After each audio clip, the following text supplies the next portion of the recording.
Well, certainly the Middle East is the most important region as far as oil supply to China.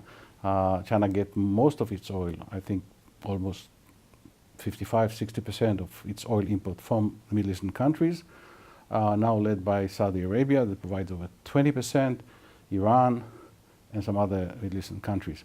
I think that in the future, the share of the Middle East in China's oil supply will be even higher, because other oil resources in the world, in other countries, are slowly diminishing. And in the Middle East, there is oil that could last for, I don't know, 100 years or so.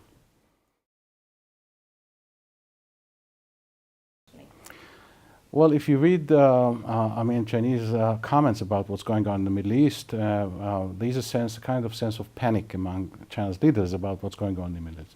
I think this is a little exaggerated. I mean, the impact of these events on China are very, very limited. I think Chinese have their own problems. Some people say social problems or economic problems, domestic, but I think mainly political problems. And they use what's going on in the Middle East, the upheaval, the uprising, as a means to suppress local resistance, ethnic resistance, and other groups and so on. I don't think they have really anything to fear from these uprisings in the Middle East. They're not going to affect China in any way. Well, you see, I mean, for many, many years, well, let me start from the beginning. I mean, Israel was the first country in the Middle East to recognize the People's Republic of China in early January 1950. And at that time, Israel was, if we discount the Soviet bloc countries, Eastern bloc countries, that of course recognized China almost automatically, Israel was the seventh country in the world to recognize China. For all kinds of reasons, diplomatic relations were not established between the two countries, beginning with the Korean War and so on. And by the mid-50s, I mean, Chinese realized that the Arabs and the Muslim countries are much more important than tiny, Israel. So relations deteriorated, or lack of relations, in fact. And it was only in 1970s, after the improvement of relations between China and the United States, and China's admission to the United Nations and Security Council, that relations between the countries very slowly and unofficially at first began to improve. And in 1980s, the two countries had informal relations in the fields of agriculture, science, tourism, and some economic relations, and so on.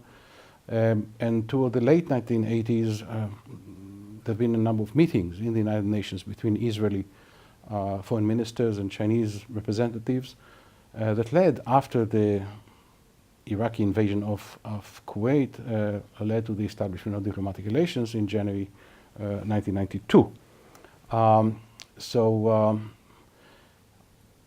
In a very odd way, I mean, to some extent, some types of relations, especially military relations, began to deteriorate after the establishment of diplomatic relations between the two countries, primarily because of American pressure. And of course, China now had the Russian option that they did not have before in terms of arms supplies and so on.